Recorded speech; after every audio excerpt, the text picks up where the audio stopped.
동물, 식물, 자연물 등을 영적 상징으로 삼는 그런 모습들입니다. 신앙 체계죠. 그래서 애니미즘은 자연세계의 모든 사물, 동물, 식물, 바위, 강, 바람 등이 영혼이나 생명력을 가지고 있다고 생각합니다. 이거 인디언들 많이 나타나는 건데요. 그래서 자연현상을 초자연적인 존재와 대화로 간주한다라고 이렇게 하는데요.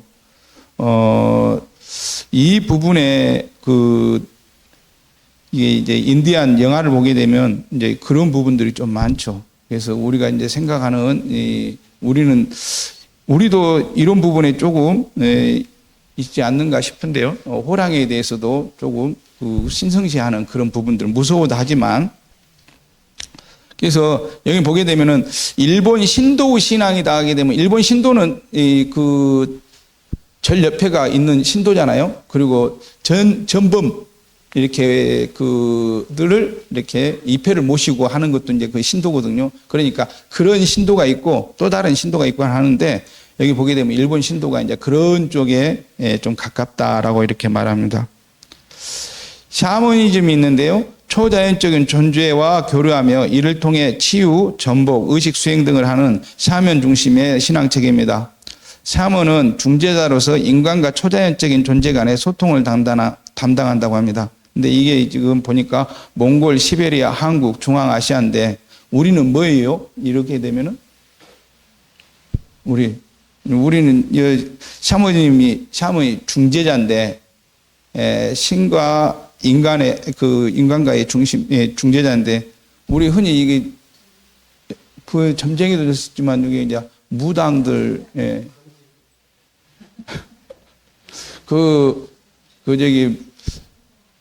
근위께서 좋아하시는 분, 그래서 무수한 곳에다가 이렇게 제사를 지냈다고 그래요.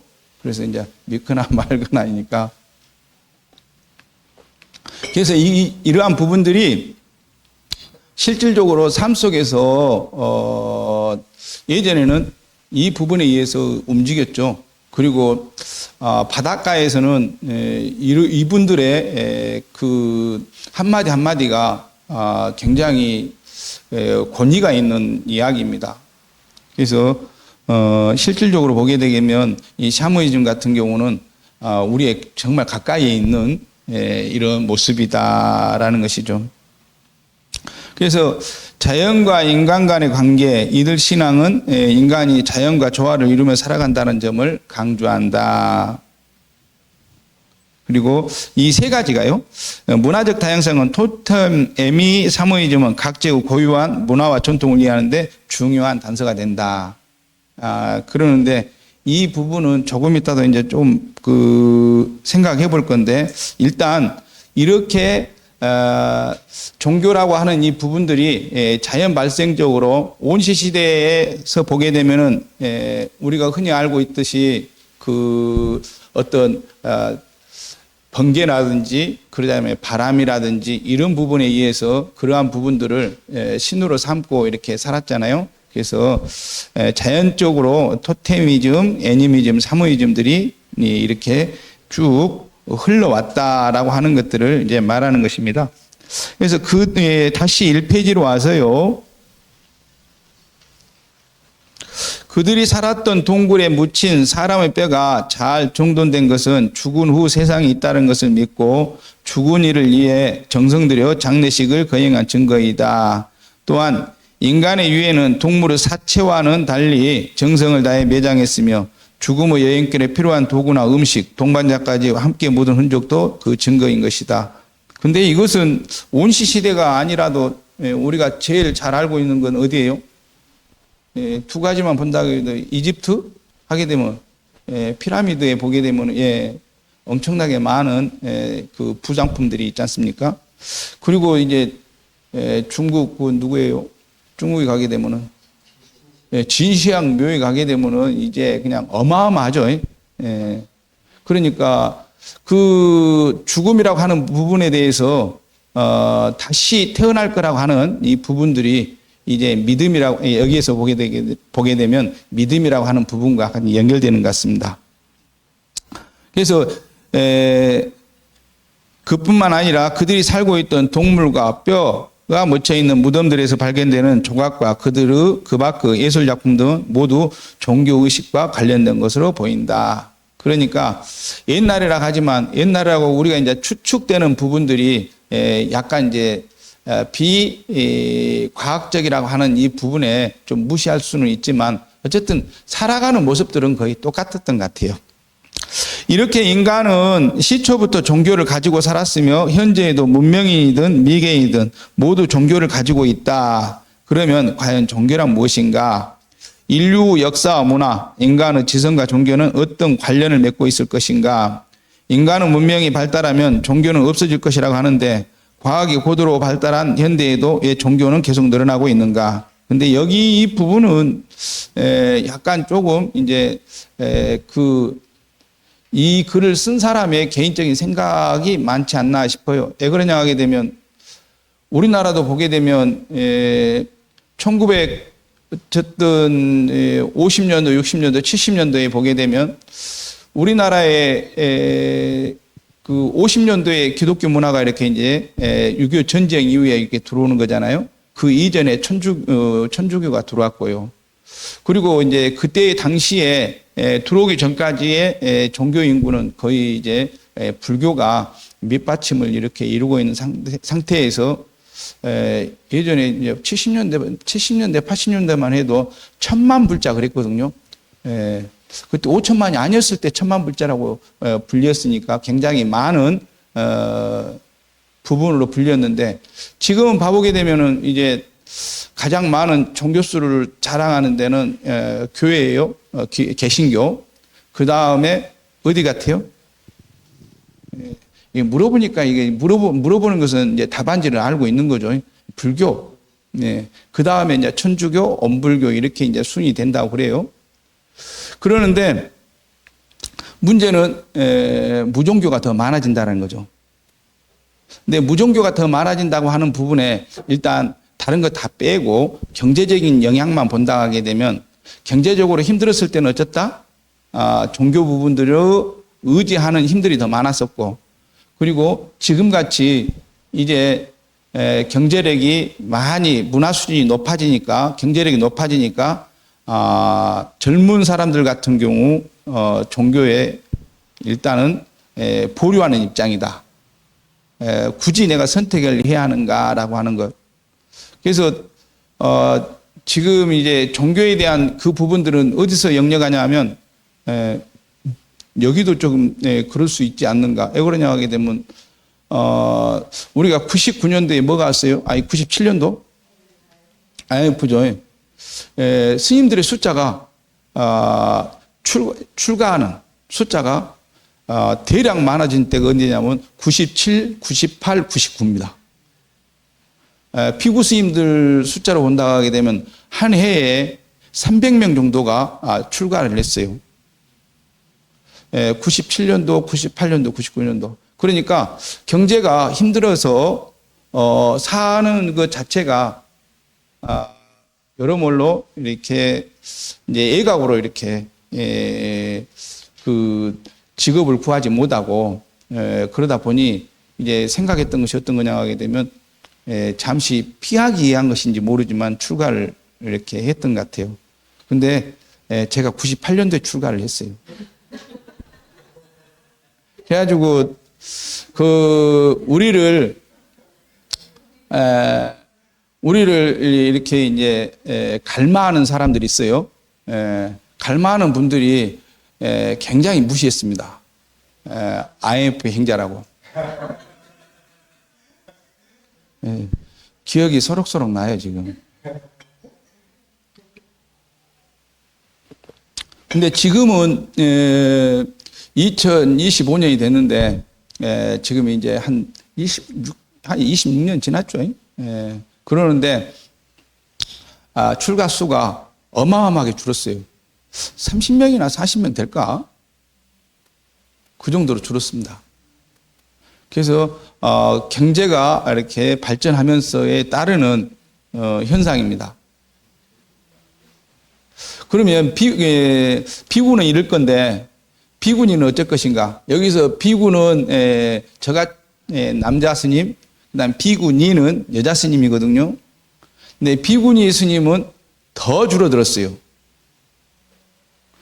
그래서 2000년도 전에 그 여자들의 생활 반경이 그 다음에 생활 어쨌든 할 수 있는 형태들이 굉장히 선택폭이 좁았는데 그래서 밀려서 이렇게 절에 가는 경우도 있었는데 지금은 비구니들이 더 없어요. 그렇기 때문에 여기서 보는 왜 종교 인구는 계속 늘어나는가? 그렇지는 않다. 우리 한국을 보니까 무종교인들이 굉장히 늘어나고 있다라는 사실입니다. 그래서 이 부분은 똑같이 적용이 되고 있습니다. 신부님들도 마찬가지로 예전에는 신부님을 가르치는 그 대학교가 있는데 그 대학교가 수가 찼거든요. 종원이 찼거든요. 지금은 종원이 안 찬다라는 말이 있어요. 그리고 교회도 마찬가지로 교회도 점점 예전에보다는 더 많은 숫자가 줄어들고 있다. 종교가 어떻게 시작되었는지는 정확하게 말할 수 없으나 인간은 근본적으로 종교적 존재임을 부인할 수가 없다.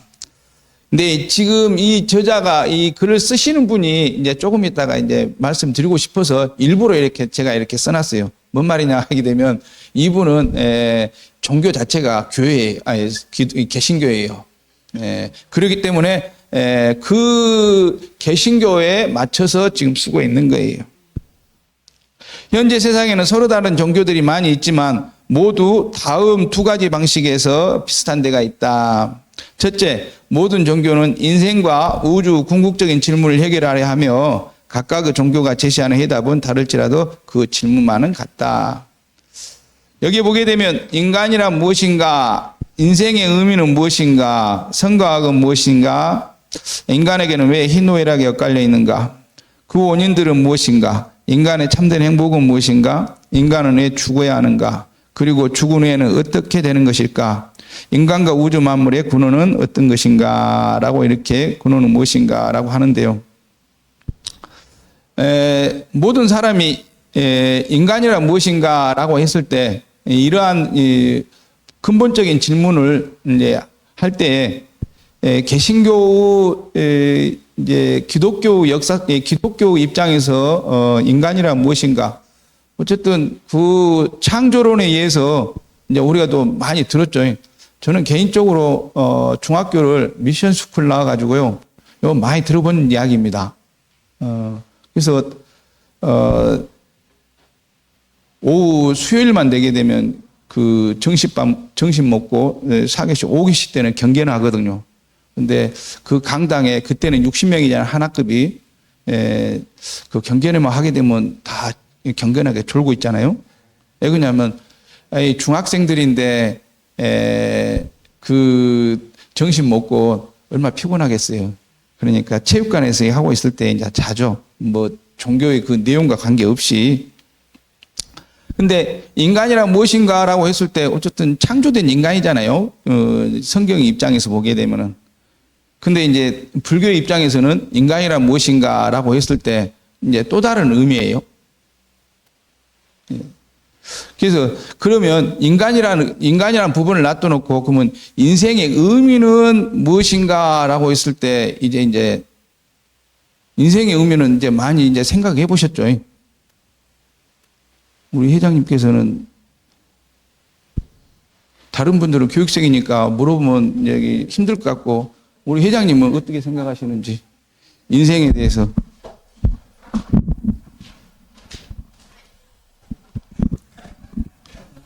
인생에 대해서는 뭐 행복하게 앉아서 하시면 됩니다.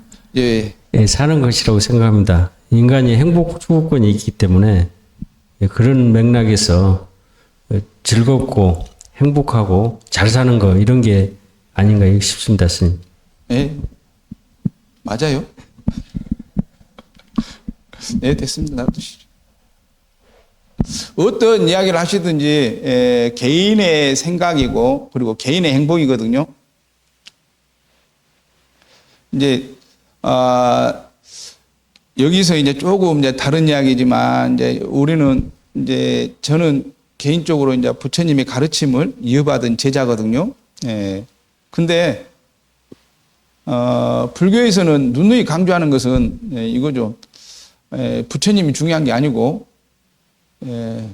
가장 중요한 것은 나다. 왜? 내가 행복해야지. 내가 행복하지 않는 이상 다른 주변의 모든 것이 행복한다 한들 내가 불행하는데, 그래서 그 행복 추구권은 있다. 근데 어떤 사람은 너무 행복 추구권을 너무 남발하다 보니까 우리나라 경제가 탈탈 털렸어요. 예, 그런 것은 문제이지만 개인적으로 어쨌든 불교 입장에서는 나라고 하는 부분에 대해서 정말 이해가 돼야만이 어찌 된다? 스스로가 행복에 가는 길을 찾을 수 있다. 그러니까 다른 어떤 것을 의지한다든지 거기를 찾아간다든지 하는 것은 의미가 어떻게 보게 되면 그런 데에는 수고로만 더할 뿐이다. 그래서 불교에서 어떤 이야기 속에 이런 게 있어요. 무지개를 쫓아서 쫙 돌아다녀요. 그래가지고 나이가 들어서 이제 집 안으로 들어옵니다. 그런데 봐보니까 무지개가, 자기가 쫓았던 무지개가 집 안에 있어요. 의미심장한 이야기입니다. 그러니까 결국은 우리가 우리 삶 속에서 여러 가지 부분들을 가지고 생각을 가지고 그 다음에 뜻하는 바가 있어서 그러한 일들을 했을 것인데, 그런데 결론적으로 보게 되면은 나에 대한 이해가 없이는 행복이라고 하는 부분들은 어떻게 보게 되면 다를 수 있다. 조금. 근데 여기도 보니까 그 저번 주에 쭉 이야기하시는 거 보게 되면은 여기에 젊은 사람은 없거든요. 전부 다 약간의 그 정리를 하고, 여기서 정리라는 것은 직장 정리 내지 가정에 있으면서도 가정에 대한 부분들이 조금 정리, 애들을 키웠든지라고 조금의 여유가 이제 생겨서 이제 이런 자리에 오신 거죠.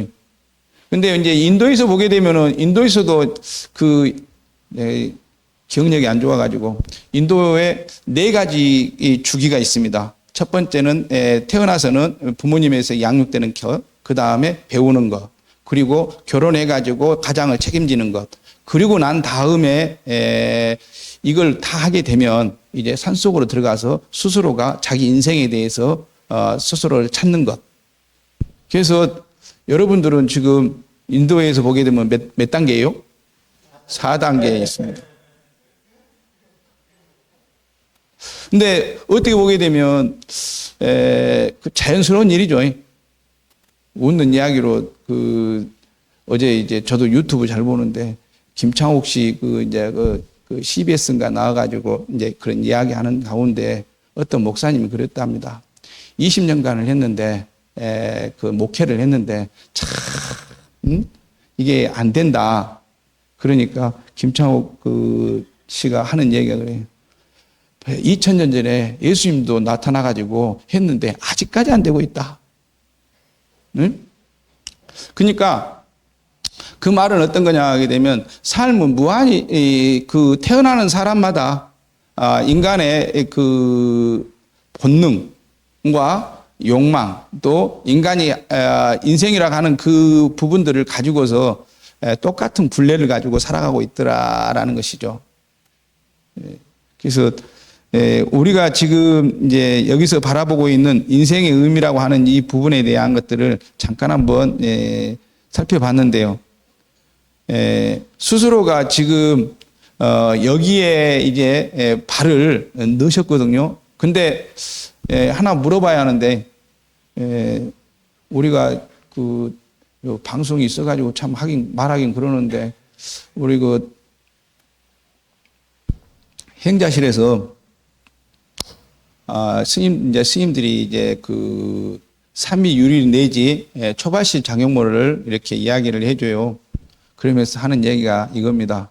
스님들이 공부를 안 하잖아요. 그러게 되면 야, 내가 너네들을 군대 영장 발부해가지고 들어오라고 강요를 했냐, 뭐랬냐, 응?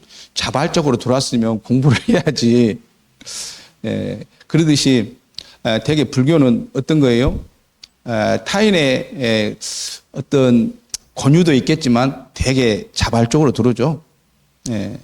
그래서 이러한 부분에 대해서 기회라고 생각도 하겠지만 스스로가 자기 이제 어쨌든 정신적인 문화를 다시 한번 전환시키는 이제 그런 계기입니다. 그래서 저번 주에 한번 좀 들어보고 야, 굉장히 그래도 조금은 감동적이다. 왜? 자기 삶 속에서 어떻게 보게 되면 이 불교란 부분이 선뜻 이렇게 내키지 않는 부분도 좀 있습니다. 근데 지금 여기 자리에 오셨다 하는 것은 그래도 뭔가 굉장히 필요해서 이 자리에 왔지 않겠는가. 그래서 새로운 인생의 의미를 한번 보시기 바라고요. 선과 악은 무엇인가라고 그랬는데요. 이게 이제 불교의 분별심 입장에서 본다 하게 되면 선과 악은 실질적으로 보게 되면 없다라고 이렇게 보기도 합니다. 그러는데 또 선과 악은 있어요. 이렇게 이야기하니까 조금 어렵죠. 앞으로 자주 들을 수 있는 멘트입니다. 야, 인간에게는 왜 희노애락이 엇갈려 있는가? 이것은 이제 불교를 배우면서 배워보게 되면 이 부분에 대해서 스스로 조금 느낄 수 있는데요. 이것은 이게 이제 절대주의가 아니고 상호주의, 상대주의라고 그러죠. 불교는 절대주의가 없어요. 모든 것이 다 상대입니다. 상호 관계예요. 그래서 내가 기쁘면 어쨌든 우리가 시험 봐서도 그러죠. 내가 합격하게 되면 다른 사람은 어찌한다? 떨어져야죠. 그렇기 때문에 우리 삶 속에는 이러한 부분들이 있을 수밖에 없다. 인간의 참된 행복은 무엇인가라고 했는데 참된 행복에 대한 정의는 제각각인 것 같습니다. 그것은 왜 그러냐 하게 되면은 여기서 주식 투자하신 분이 있으십니까? 주식 투자를 저도 이렇게 이제 주변에서 이게 말을 들어보는데요. 뭐 기본적인 것이 이거잖아요. 떨어질 때 사가지고 올랐을 때 판다. 그리고 적당한 수익을 지켜라. 이렇게 그 참고서 같이 가르치더라고요. 그런데 봐보니까 다 거기 교육은 그렇게 받았는데 보니까 실제 들어가서는 어쨌다? 다 어떻게 퍼요. 그래서 인간의 참된 행복은 무엇인가라고 했을 때에 따르는 서로 다른 가치관들이 존재해서 행복이라 한 이 문제는 스스로 판단하기는 약간 어렵다. 그러는데 이제 불교적으로 봤을 때 참된 행복이라고 하는 부분들은 이야기할 수 있죠. 인간은 왜 죽어야 하는가? 이것은 태어났으니까 죽는다고 그러죠. 이것은 그러는데 실제 이제 많은 사람들이 이 문제로 인해서 종교에 기여하는 사람들이 제법 있습니다. 그 말은 어떤 거냐면요. 태어나서 주변에 돌아가신 분들을 분명히 봤을 거예요. 근데 우리가 제3자, 우리 가족을 벗어난 분들의 죽음은 있잖아요. 실질적으로 보게 되면 돌아가셨네 이렇게 생각하시지 슬프네 이건 아니에요. 근데 이제 직계가 돌아가시잖아요. 할아버지, 아버지 돌아가시잖아요. 그러게 되면 그때부터는 어떻게 돼요? 슬픔이 오죠. 그래서 갑자기 그 예전에 많이 들었던 이야기 아닙니까? 우리 아들은 착해 그러는데 텔레비에 나오신 분이 누구다고요? 자기 아들이에요. 그러듯이 진짜 현실을 다가오는 거죠, 이제. 그래서 이 죽어야 하는 문제, 왜 죽어야 하는가? 이 부분은 많은 이 종교성하고 이 종교하고 많은 부분이 관계되어 있습니다. 죽은 후에 어떻게 되는 것일까? 이것은 좀 그렇고요. 그래서 이 질문에 대해서 신은 하나라는 유일신교를 믿는 민족과 여럿이라는 다신교를 믿는 민족이 있으며 인격적인 신과 비인격적인 신을 믿는 종교 또는 자연종교와 계시종교 등등 다양한 종교 현상들이 나타나고 있다. 그리고 우주 안에서 인간이 차지하는 역할에 대해서도 어떤 종교는 인간의 지상적인 일에만 초점을 두고 있으며 또 어떤 종교는 인간의 일생은 현세로만 그치는 것이 아니라 죽은 후에도 계속 생명이 있는 것으로 믿기도 한다. 어쨌든 수많은 종교가 있고 또 각자 자기 종교가 옳다고 믿고 있다. 때문에 어떤 것이 옳고 옳지 않은지 식별할 필요가 있으며 이것은 진정한 종교를 찾기 위한 문제점이다. 이제 둘째 부분입니다. 종교는 인생 문제를 해결하는 데 있어서 인간에게 확신을 가져다 준다. 종교는 인생 문제에 대한 과학적인 명확한 해답을 제시하지는 못하나 인간의 삶에 무한한 의미를 부여한다. 어떠한 경우든 인생의 신비에 대한 해답들은 과학적인 탐구에서 나오는 것이 아니라 믿음의 행동일 뿐이다. 만약 우리들이 수학적이고 과학적인 그런 종류의 증명을 추구한다면 아마도 우리의 종교가 주는 해답에 실망할 것이다. 종교는 과학적 이해 이상의 차원이다. 라고 이렇게 쭉 이야기했는데요. 그래서 이제 여기서 지금 나오는 것이 지금 간단하게 이렇게 그 질문을 했던 부분하고 그 다음에 이제 과학에 대한 이제 견해입니다. 근데 요즘 이 부분도 조금 이제 잘 정리를 해야 하는 것이 어떤 거냐 하게 되면 예전에 이제 고전 물리학이라고 해서 아인슈타인이 이렇게 상대성 물리학을 말하기 전까지는 인간의 이제 인간의 부분에서 이해되지 않는 부분은 신적인 영역이다라고 이렇게 정리를 했거든요. 근데 그 신적인 영역 부분들을 지금은 양자역학이 이렇게 이제 그 역할을 하면서 굉장히 많은 부분, 우리가 이해되지 못한 부분들이 다시 이제 지금 나오고 있죠. 그러니까 예전에 고전 물리학이라고 했던 부분들은 숫자를 대비하게 되면은 우주에 있는 모든 것들을 계산해낼 수 있다라고 했던 점인데 지금의 양자역학은 이제 그런 예전에 가지고 있었던 이론들의 다소 맞지 않는 이론들이 양자역학에서는 이론으로 통용되고 있다는 사실이죠. 그래서 이 부분은 유튜브를 권장합니다. 왜 그러냐 하게 되면 그 김상옥 교수인가요? 네, 김상옥 교수하고 그 다음에 김범중 교수. 저도 이렇게 쭉 보는데요. 제가 이제 가장 놀랬던 것은 시간에 대한 여러 가지, 그래서 이제 시간은 흐르지 않는다라고 하는 그 책에 의해서 이렇게 쭉 이야기해 주는 부분들 보게 되면 시간이라고 하는 부분이 우리는 현재를 기점으로 했고 과거가 있고 현재가 있다. 그리고 흐르고 있다라고 그러는데 과학에서는 그 사람들 하는 이야기는 어떤 거냐면 시간을 도대체 알 수가 없다. 왜? 시간을 측정할 수는 없잖아요. 근데 이 말하고 있는 것은 능가경에 나오는데 그 부처님께서 그럽니다. 아난에게 너는 너의 눈이 눈이냐? 너의 눈이 너희냐? 라고 물어보죠. 너의 눈이 너냐라고 물어봐요. 나냐? 근데 우리가 이렇게 이제 시간을 측정할 수 없다고 하듯이 뭐냐면 내 눈이 나라 하게 되면 내 눈이 나를 봐야 하거든요. 볼 수 있어야 돼. 그런데 내 눈이 나를 볼 수는 없는 거잖아요. 그럼 거울을 갖다 놓게 되게 되면 나를 볼 수 있다라고 하는데 또다시 말합니다. 그것은 거울에 비춰진 눈이 너를 너는 것이지 너의 눈이 너를 보는 건 아니다. 이렇게 이야기합니다. 그래서 결국 너의 눈은 너의 것이 아니다. 그러듯이 시간을 측정할 수 없죠. 시간은 외부 대상에 있는 흐르는 것은 측정할 수 있죠.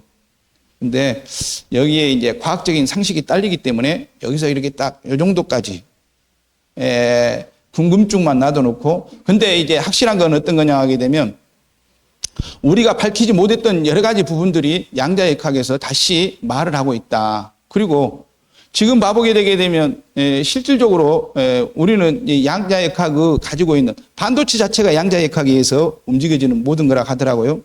그러듯이 지금 사회가 급발전돼 가지고 매우 많은 발전들이 우리 옆에 다가와 있는데 실질적으로 보게 되면은 그러한 부분들 자체가 과학화가 되고 있는 부분들이 예전에 생각지 못한 부분이다라는 것이죠. 그래서 여기서 말한 대로 종교는 과학적 이해 이상의 차원이다. 이 부분은 예전에 그 지구는 돈다 하고 돌아가신 분이 누구예요? 갈릴레오인가요? 예전에?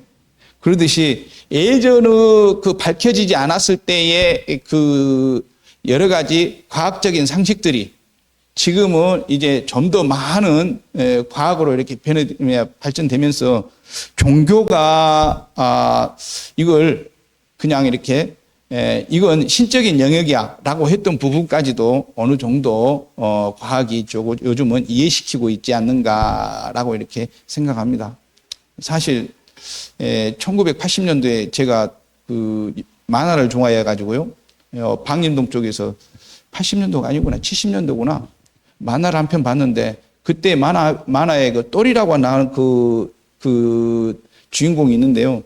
거기서 보게 되면 어떤 그 장면이 나오냐 하게 되면 거기서 영상 대화를 해요. 70년대에 전화를 가지고.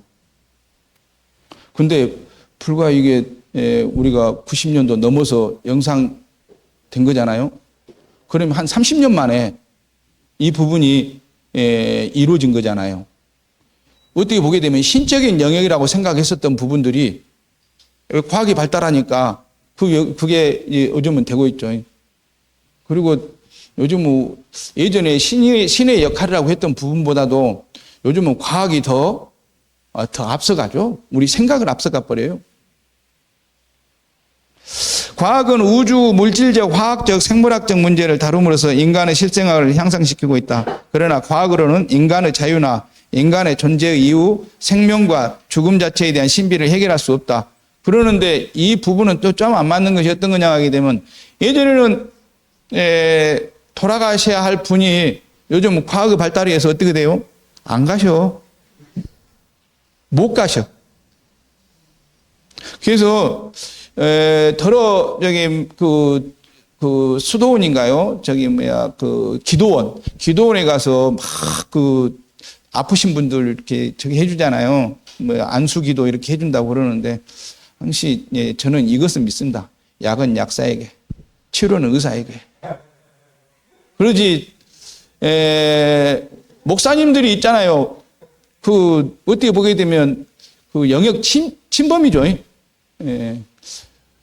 이제 어떻게 보게 되면은 의사들이 포기한 환자들에 대해서 그러한 기도를 해준다라고 하는 것은 그래서 이제 한 줄기에 희망이라도 갖고자 하는 그 사람의 마음이니까 그렇게 이해되지만 일상생활에서 고칠 수 있는 병을 가지고 있잖아요. 안수기도 해주면서 이걸 낫게 해주겠다 이렇게 이야기하게 되면 그것은 신고해야 돼요.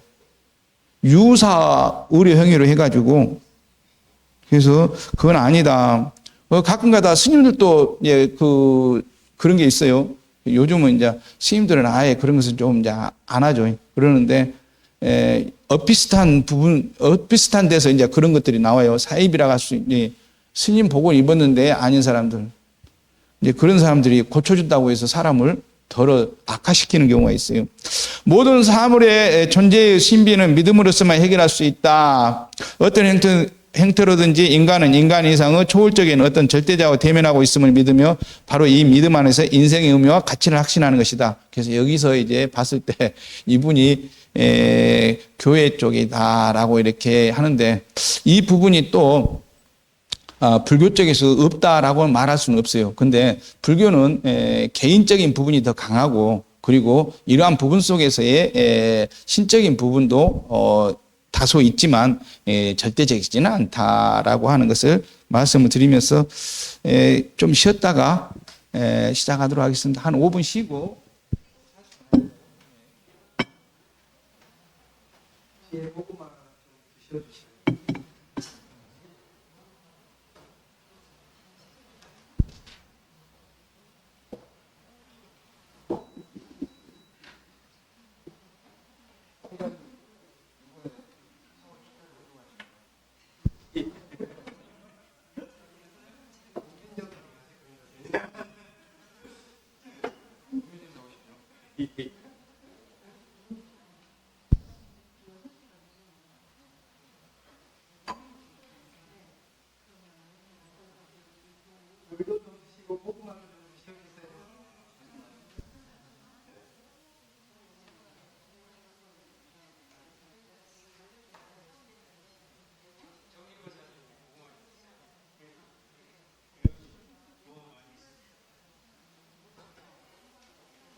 잠깐만요.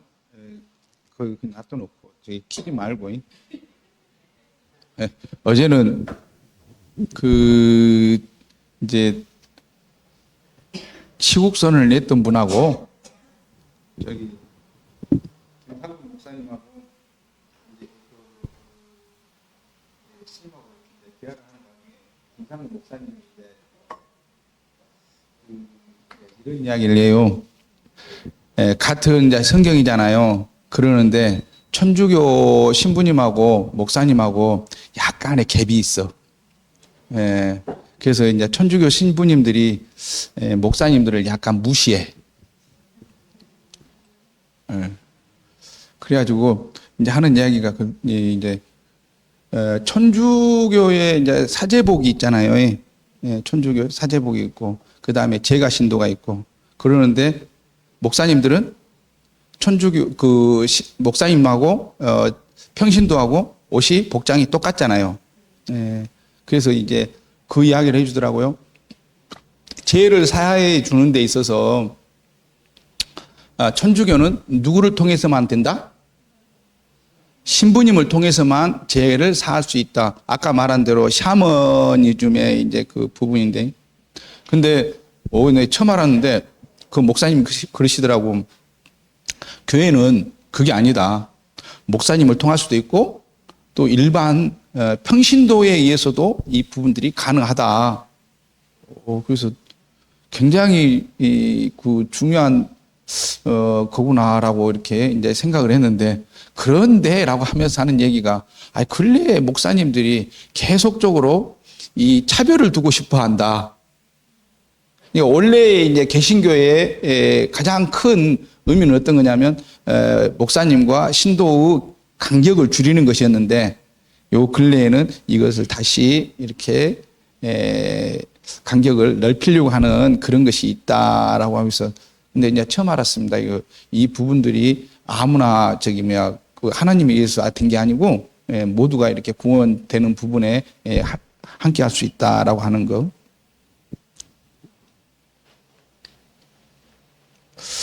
자, 3페이지. 종교는 한마디로 정의할 수 없으나 굳이 종교가 무엇이냐고 묻는다면 인간과 절대자의 관계를 말하는 것이라고 할 수 있다. 이게 이제 기독교적인 표현인데요.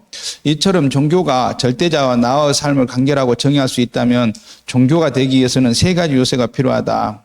첫째, 종교의 대상인 절대자가 곧 종교의 교우이며, 둘째, 종교 행위를 하는 인간, 따라서 인간이 지켜야 하는 종교 윤리이며, 셋째, 절대자와 관계를 구체하는 종교 행위, 즉 종교 의식이다. 그래서 이제 보게 첫 번째가 우리로 말한다면 팔만대장경 같은 진리죠.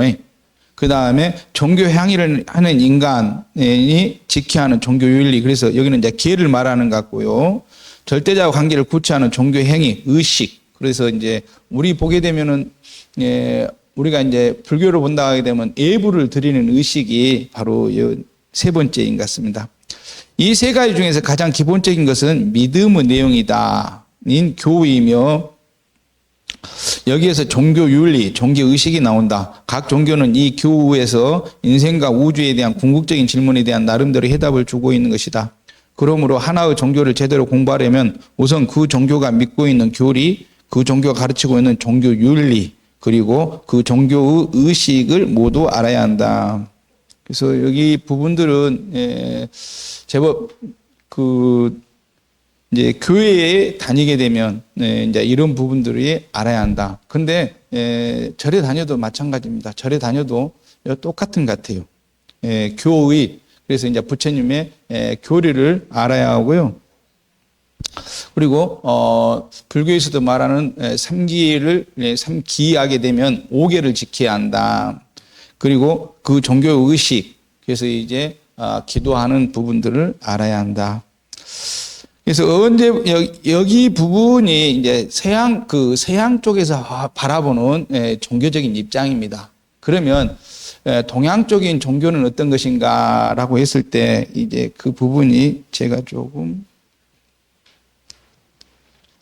여기 이제 보다 보니까 제가 조금 그냥 해온 게 있고 해서 그냥 읽어만 드리겠습니다.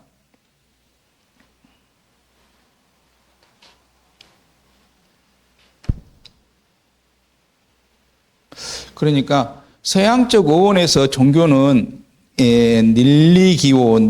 넬리기오라고 하는 어음적 배경을 갖고 있는데요. 이게 첫 번째로는 신 또는 조상에 대한 숭배이다라고 하는 것이고요. 두 번째로는 다시 묵다, 재결합하다, 있다라고 하는 것인데, 그러니까 하나님께로 다시 결합하다라고 하는 것이 닐리기오의 주 내용입니다. 그래서 신과 인간의 결합이죠. 근데 이 부분은 힌두교에서도 보게 되면 브라만교가 버마이르 사상이 있어요. 그러니까 신과 내가 하나가 되는 사상이거든요.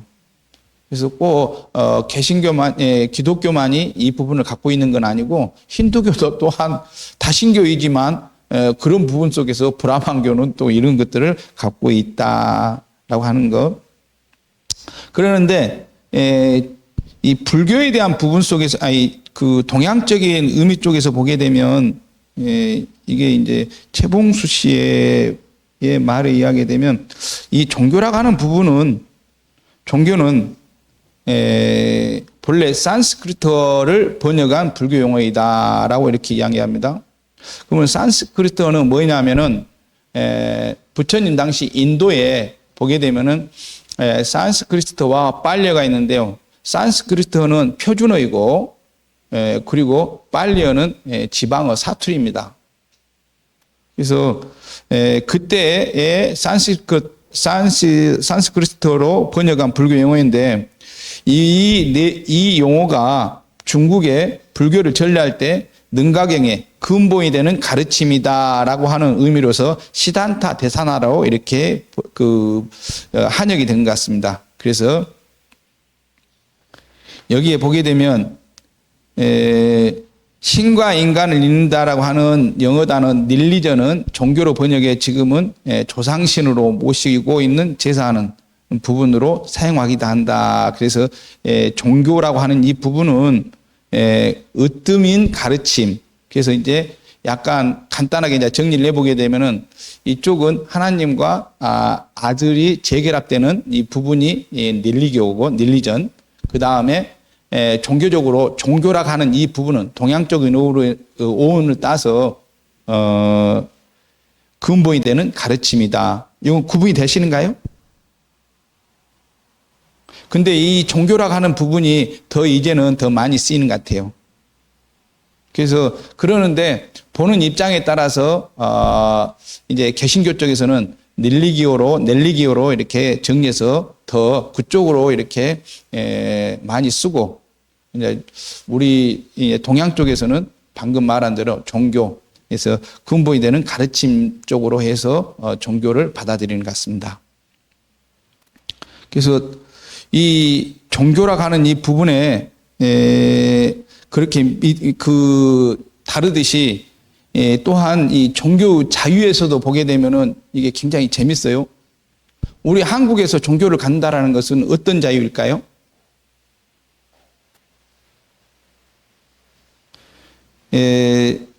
한국은 봐보니까 우리는 종교의 자유라고 하게 되면 다른 어떤 종교든 신앙할 수 있는 자유를 신앙의 자유라 하는데 우리는 어떤 종교든지 선택할 수 있는 자유를 갖고 있죠. 그래서 부모님이 교회를 다녀도 자식이 어떻게 돼요? 나는 거기 개신교에서 천주교를 가도 되고 불교를 가도 되고 또 온불교를 가도 되고 또 심하게 되면 뭐 이제 대순 진리교도 가도 되고 그러지 않으면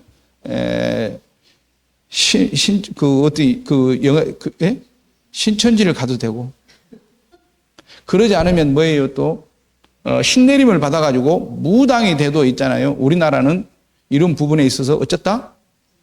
자유예요. 그러는데 서양 사람들이 생각하는 종교 자유는 약간 다릅니다. 왜 그러냐 하게 되면 중세 시대에 기독교라는 종교에 의해서 사회 전체가 지배를 받았던 기억이 있어서요. 그래서 기독교적인 지배 구조로부터 벗어나는 자유가 서구의 자유예요. 이게 약간 틀려요. 종교의 자유라고 하는 것이. 그러니까 거기는 뭐예요? 무조건 개신교면 개신교, 천주교면 천주교 무조건 믿어야 돼. 이런 자유가 있습니다. 근데 인도 사람의 종교 자유는 또 달라요. 인도는 이제 간단하게 말을 해서 인도는 종교 행동의 자유냐면 어떤 종교인이 그 종교에서 지시하는 대로 행동하는 데 대해 어떤 세속적인 법으로도 제재를 가할 수 없다. 이 말이 어떤 말이냐면 자인화교는 어떤 걸로 유명하냐면은, 자인화교 혹시 들어보셨어요? 육사 예도 속에 자인화교가 있는데, 자인화교는 무소유를 철칙으로 하는 종교입니다. 그래서 좀 간단하게 말하게 되면 나체주의자들이에요. 그러는데 그렇게 이제 그 부분이 실제 자기네들은 그렇게 수행하는 부분이거든요. 그리고 그게 고행이라고 생각하거든요. 그런데 그 부분에 대해서 일반 신도들이 따라가요. 그 옷을 벗고 있잖아요. 수행하고 있는 부분에 대해서 전혀 이상하게 생각하지 않습니다. 자, 왜 이 말을 지금 해드리냐 하게 되면, 우리가 가지고 있는 종교의 자유만이 종교에 대한 견해, 근데 서구 사람들의 이 종교에 대한 견해, 그 다음에 인도 사람들에 대한 견해 다 다르죠. 그러니까 문화적인 특징이 있어요. 그래서 종교라고 하는 이 부분에 대해서 우리도 이제 간단하게 좀 이야기해 보게 되면은, 어떻게 보게 되면 처음 얘기했지만은 종교가 우리 많은 사람들을 편안하게 해줘야 하잖아요. 근데 지금은 종교가 또 혼란을 또 조장하잖아요.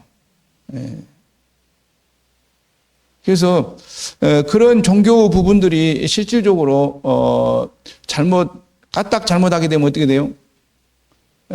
본인은 편할지 모르는데 실질적으로 봐보게 되게 되면 어떠한 세뇌되어서 사는 그런 모습이다. 근데 순간의 선택이 몇 년을 좌우할지는 모르겠지만은, 그 순간 잘못 선택되어지는 부분들이 자기가 어떻게 하고 있는지조차도 잘 모른다. 네, 이제 처음에 우리 해무실장이 이제 목탁을 쳤어요. 그러는데 스님이 봤을 때는 목탁 소리가 커요. 왜? 공간에서는 적게 해야 하거든. 알아들을 수 있을 정도만 하면 되는데, 근데 이렇게 목탁 치는 사람이 또 누구 있냐 하게 되면, 우리 여기서 제일 많이 목탁을 치고 있는 우리 신도 회장님 있어. 근데 이제 옳다 그르다를 빼놓고 뭐가 있냐 하게 되면은, 우리는 이 부분에 대해서 많이 접하고 실제 하고 있으니까 어떤 부분이 있다? 능숙한 부분이 있어서, 이럴 때는 조금 소리를 죽이고 부드럽게 하든지. 그러는데 이 부분이 정리가 안 되게 되면 어떻게 됐다? 목탁 소리를 크게 하잖아요. 근데 크게 할 필요 없거든요. 왜? 목탁은 뭐예요? 의사 전달이에요. 모든 사람들이 대중들이 이 신호에 따르세요라고 하는 것이지, 목탁 소리가 그렇게 커야 할 필요는 없거든요.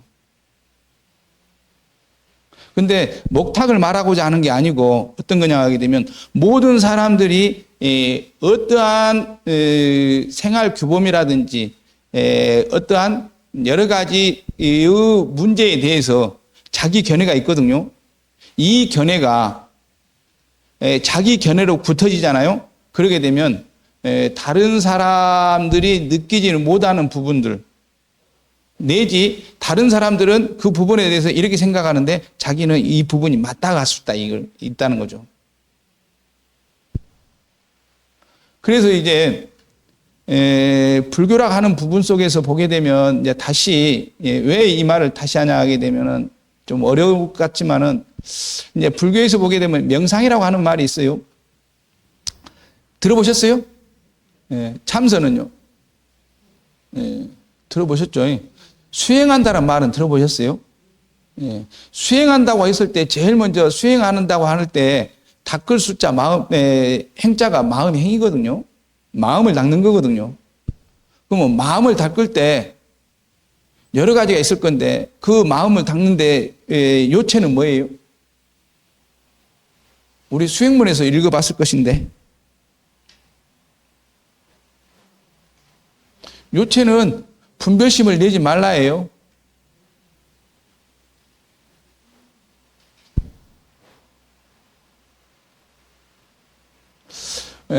종교를 받아들이는 데 있어서 실질적으로 봐보게 되면, 여기 와서 이제 여러 가지 의문점과 그 다음에 앞으로 배워보게 되면은 다양한 견해들이 있어요. 그러는데 일단은 앞에서 이야기하시는 분들의 이야기를 첫 번째는 의심할 수는 좀 있어야 합니다. 왜 그랬을까라고 하는 거. 그냥 받아들이게 되면 어떻게 돼요? 정리를 안 해요. 그리고 본인이 다른 사람에 의해서 세뇌된 거잖아요. 근데 의심을 하게 되게 되면 어떻게 돼요?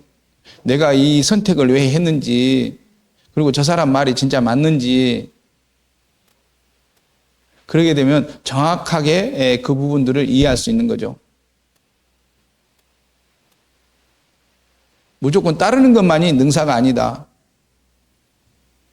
그 하나님 말씀은 무조건 믿으라고 그러잖아요.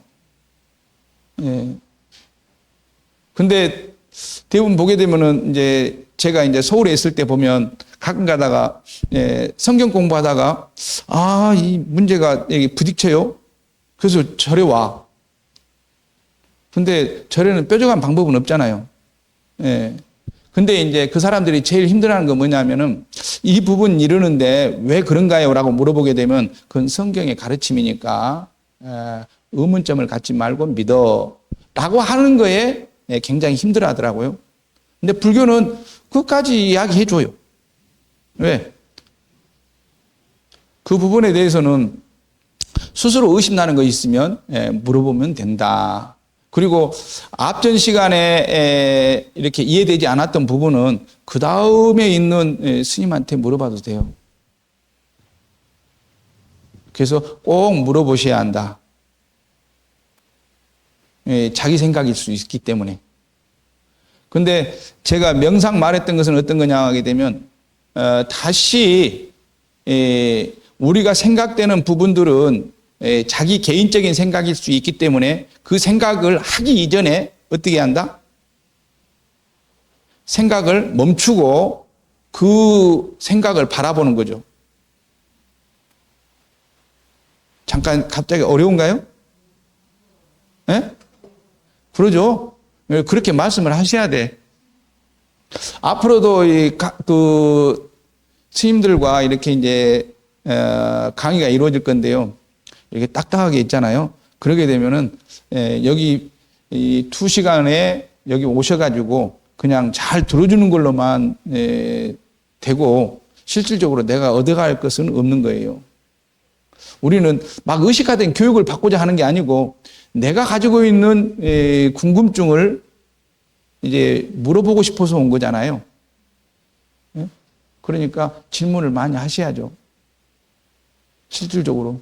그리고 종교라고 하는 이 부분에 있어서 근본이 되는 가르침이다라고 하는 부분은 근본이지만 실질적으로 내가 생각했을 때는 근본이 아니죠. 그러잖아요? 생각이 틀리는데. 그렇기 때문에 더더욱더 물어봐야 한다.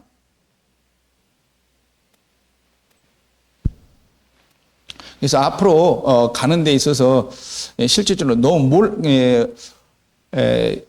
어려운 것을 이렇게 강의가 되면은 그거에 대해서는 물어보기가 참 애매하겠지만 그러지 않는 거에서는 물어보는 것이 보다 중요하지 않겠는가라는 생각이 듭니다.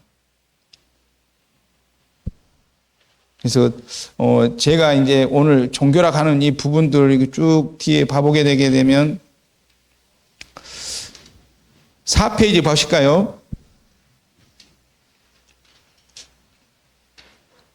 종교의 다양한 측면이 있다고 그랬죠. 초월적인 존재에 대한 믿음이다. 신, 영혼, 저승, 초자연적인 존재나 장소에 대한 믿음은 종교의 핵심 요소이다. 그러는데 불교에도 보게 되면은 지금 이제 조금 이제 이야기해 드리게 되면은 불교 이름이 시대별로 따라서 약간 이름이 달리해요. 부처님은 지금 현재가 2569년이니까 2560년 전에는 초기 불교라고 그래요. 부처님이 계셨던 부분이니까 초기 불교. 그리고 부처님이 인멸하시고 난 다음에 그 이후 100년까지가 이렇게 초기 불교인데 그 이후를 이제 또 부파 불교라고 그래요. 간단하게 이야기하게 되면 부처님의 제자들이 서로 이제 생각을 달리합니다. 지식들을 달리해가지고 18개 부파, 20개 부파로 나눠져요. 그래서 부파불교다라고 이렇게 표현하고, 그리고 그때 스님들이 너무 열심히 산속에서 그 구 속으로라든지 이 도심지를 벗어나가지고 중생 포교보다도 공부에 열심히 한 나머지 그 불교로 이름을 어떻게 불러주냐면 소승불교다라고 또 아비달마 불교다라고 표현도 합니다. 근데 소승불교라고 하는 표현이 더 많습니다. 그리고 한 500년 지나가지고요, 이제 거의 그 서기의 그 시점에서의 이제 다시 부르기를 뭘로 부르냐면 대승불교다라고 말합니다. 근데 소승 초기불교, 소승불교, 대승불교가 그러한 형태를 띠면서 약간의 교리가 약간의 달라져요. 초기에는 오로지 부처님만 계셨어요. 그리고 10대 제자가 있었고요. 그런데 부파불교로 넘어가게 되면은 이제 부처님께서는 어떻게 된 거예요? 인멸. 여기서 인멸이라는 것은 부처님께서 멸했다, 멸하셨다라고 하는 부분이거든요. 그리고 스님들은 입적, 적자를 써가지고 입적했다 이렇게 이제 쓰는데요. 인멸하셨다, 입적하셨다. 이제 그렇게 이제 표현이 되는데, 그렇게 된 이후에 교리들이 약간 달라요. 또 보는 측면도 다르고. 대승에서 가게 되면 갑자기 보살님들이 나타나요. 그리고 우리가 보는 삼세불이 삼신불 사상이 나타나고 이렇게 있습니다. 그래서 여기서 보게 되면은 신, 용원, 저승, 초자연적인 존재나 장소, 믿음은 종교의 핵심 요소다라고 그랬는데, 여기 대승불교에 가게 되면은 다시 초월적인 존재에 대한 것들이 나타나거든요. 그래서 뭐 뭔다. 의식과 의례, 예불, 기도, 숭배 등과 같은 의식은 종교적인 신념을 표현하고 강화하는 역할을 한다. 그래서 혹시 새벽 예불에 한 번씩 참석해 보신 분이 있는가요? 혹시나? 그래요. 새벽 예불 몇 시에 가보셨어요? 5시?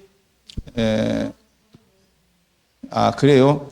이분들은 다 어떻게 보면 2005년도 이후에 절에 다니신 분들이에요. 왜냐하면 2000년도까지만 해도 있잖아요. 산중이든 포교당이든 거의 3시에 일어났어요. 근데 이제 시간이 조금 변하면서 도심지가 4시, 5시로 이렇게 미뤄진 거죠. 포교가, 그 예불이. 그래서 저희는 몇 시다? 3시.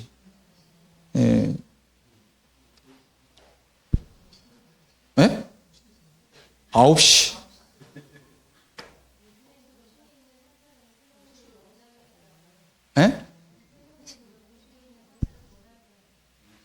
그래 또?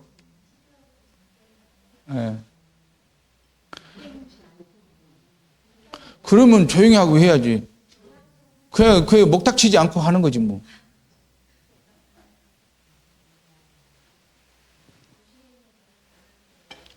그래요? 네. 그 주주스님의 의사에 대해서 제가 뭐라 할 수는 없으니까. 근데 도심지에서도 다 해요. 상가 지역에서는. 네. 그렇다 가는 거. 그래서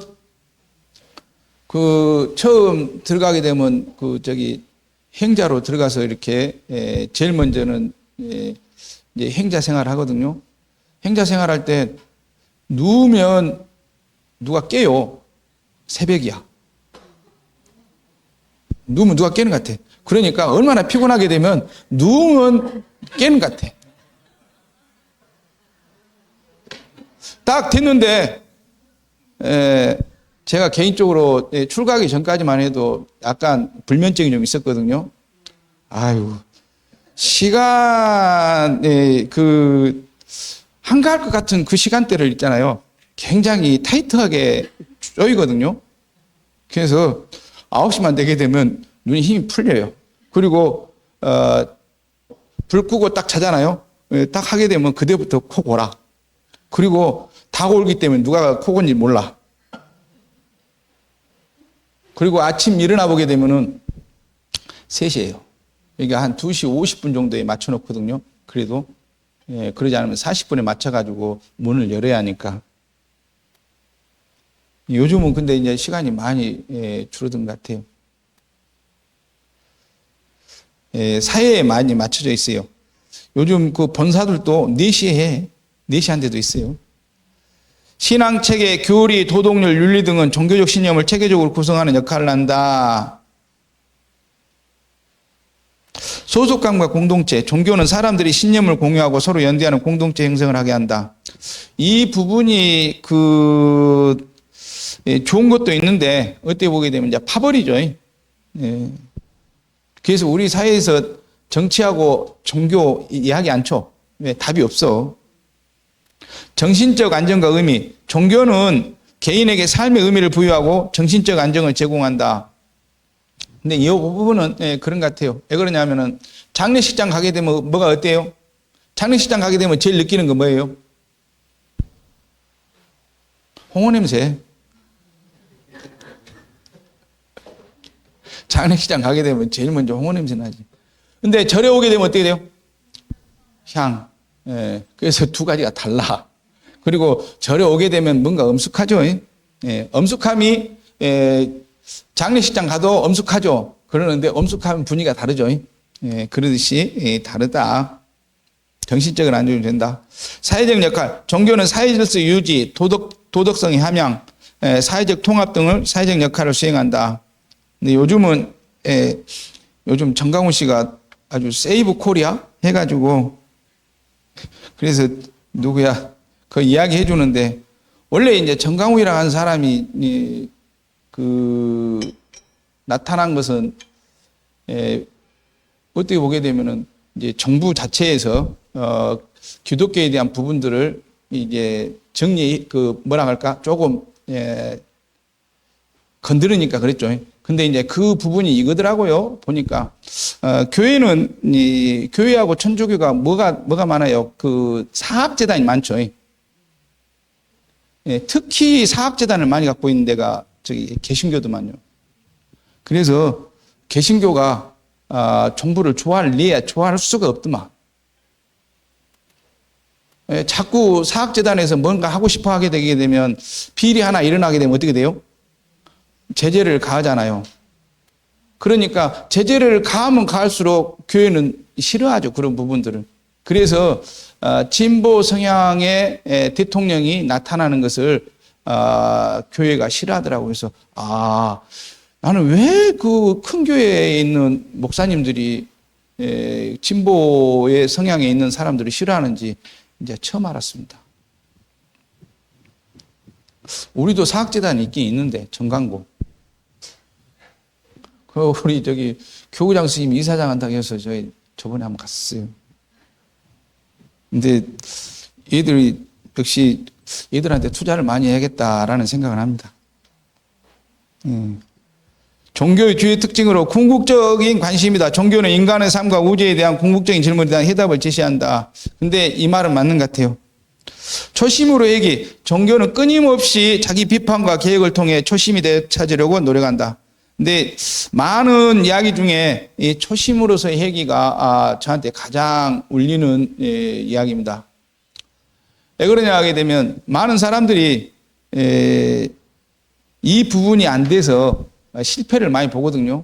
그리고 우리 삶 속에서 보게 되면 잘 나간 사람들이 안 되는 이유는 어떤 거냐 하게 되면은 바로 이 부분이에요. 조금 그냥 우리 흔히 보는 거 여기 선거 때는 어떻게 돼요? 선거 때는 90도, 선거 이후에는 몇 도? 여러분이 느끼는 도. 그러듯이 이제 그 선거와 그런 가운데에서 그때는 이제 굉장히 하심을 해서 이렇게 하는데 어느 정도 이치가 되게 되면 그 시점의 이야기를 잘 모르죠. 그래서 초심으로 가야 한다라고 하는 것과, 그리고 이제 이 종교성에서 가장 이게 이 부분들이 보게 되면은 우리가 이제 배운다고 하는 부분들은 하나의 개념화 시켜서 관념화되는 거잖아요. 관념화된 것이 고정관념화되게 되면 이제 이 부분이 실질적으로 우리가 느끼지 못하는 부분들을 느낍니다. 그러니까 어떤 거냐 하게 되면 처음에는 내가 나라고 하는 부분에 있어서의 어떤 표현성이 서로 상대를 이해하고 하는데, 그리고 조심조심 하는데, 어느 부분 시간이 가고 내 이치가 굳어지게 되면은 사람이 이제 저 사람들은 내 아래야라고 하는 그런 생각을 갖게 되거든요. 그래서 초심이라고 하는 이 부분들이 굉장히 중요하다.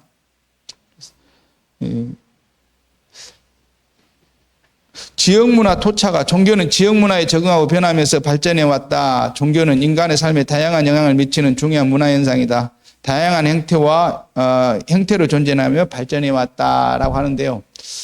어쨌든 종교 부분들을 문화의 형태로 이해하시는 분들도 있습니다. 근데 실질적으로 보게 되게 되면 아까 말을 했던 초기 불교의 내용과 그다음에 소승, 그다음에 대승의 내용도 요 문화 형태로도 보기도 하거든요. 그리고 아까 제가 이제 말을 했던 종교 자유라고 하는 부분들이 동양과 서양과, 우리나라와 서양과 그다음에 인도라고 하는 부분 측면에서 보게 되면은 다 다르잖아요. 특히 이슬람도 마찬가지죠. 아버지의 종교가 이러한 종교이게 되면 따라야 하는 거죠. 그런 것이지 우리 대한민국 같이 나는 이 종교 할래라고 하는 것이 없잖아요. 거기는. 그래서 이 지역 문화 부분들, 그리고 이제 지역 문화의 토착화에 성공한 종교들이 있습니다. 천주교가 가장 근래에 들어와서 토착화에 성공을 했죠. 보니까 그 노마 교황청 한 벽에 그 김대건 신부 상이 이렇게 모셔져 있는 거 보게 되면은 굉장히 토착하는데 성공했다. 특히 한국은 특별 구역으로 이렇게 인정해줘서 하기야 뭐 그쪽에서는 그럴 수밖에 없는 것 같아. 왜? 돈을 잘 내니까. 중앙 집권제잖아요, 거기는. 그리고 이제 그 교회도 개신교도 마찬가지죠.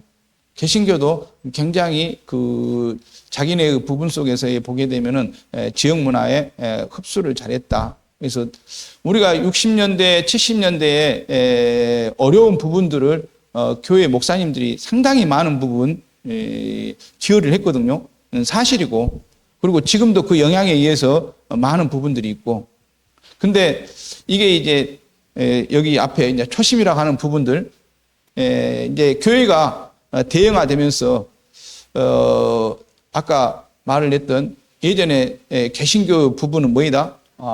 목사님과 평신도가 같은 계급으로 이렇게 보는 거였는데, 지금은 점차 목사님의 절대적인 권위에 평신도는 그 권위에 도전하지 말라라고 하는 형태로 나가고 있다라고 하는 것이 지금의 이제 모습들이죠. 오늘 종교라고 하는 부분으로 간단하게 좀 봤는데요.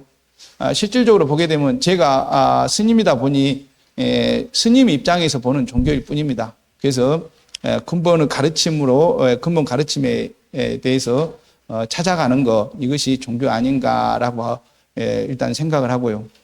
그리고 제가 스님이 되면서 가장 먼저 이제 느끼는 거라 하게 되면 이거죠. 항시 하는 얘기지만 옳다, 그르다, 좋다, 나쁘다에서 벗어날 수 있는 부분들이 가장 중요하다. 이게 이제 분별심, 한마디로 말하게 되면 분별심을 없애라라고 하는 거거든요. 그리고 이제 또 다른 말로 뭐예요? 내려놔라라고 하는 거거든요. 다 똑같은 이야기예요. 그러는데 우리가 실질적으로 보게 되면은 이런 부분 삶 속에서 내려놓고, 그리고 옳다 그르다 하는 이 분별심을 판단하는 것을 천천히 하는 것이 삶에 있어서의 여유로움을 더 가질 수 있다라고 이렇게 말씀을 드립니다. 두서없는 이야기 들어주시라고 감사하고요. 혹시라도 이해 안 되는 내용은 좀 더 공부하시기 바라고, 그래도 하실 말씀 있으시면 저한테 간단하게 질문 한번 해주시면 정리하고 마치도록 하겠습니다.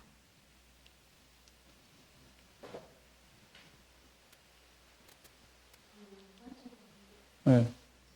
네. 분별심이요? 네, 가지기도 하고 버리기도 해야죠. 네. 네. 네. 제가 혼란스럽죠. 앞으로도 혼란스럽다니까요. 아까 말했잖아요. 선과 악에 대해서 분명히 있는데 선악은 없다라고 보는 것이 또 불교예요. 있다고 하면서도 있잖아요. 없다고 하는 거. 이제 우리 삶의 모습을 더 깊이 보는 건데요. 어떤 거냐 하게 되면은 내 입장에서 보게 되면 저건 악이에요. 그죠? 상대방의 입장에서 보게 되면 뭐예요? 선이에요. 그러니까 절대적이고 획일적인 어떤 가치관은 없습니다. 우리가 어떠한 판단을 내릴 때 그 사람의 동조에서 할 뿐이지 실질적인 것은 없죠.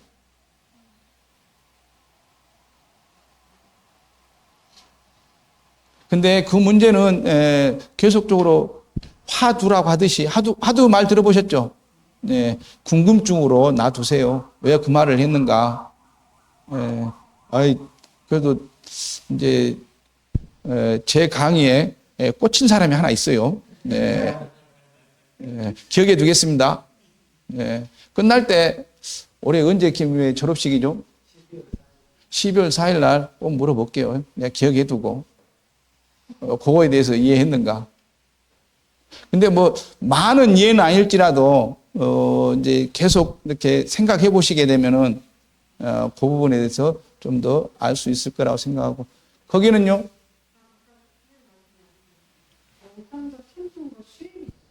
네. 그것은 여기 시간 되시면 이제 이 공부하는 과정 중에 나와요. 포괄적으로는 수행이고 참선과 명상은 엇비슷한 이야기예요. 그렇게 보세요. 지금은. 그리고 이제 가시다 보게 되면 또 이제 전문 분야로서 이렇게 알려드릴 겁니다. 오늘 이대로 마치도록 하겠습니다.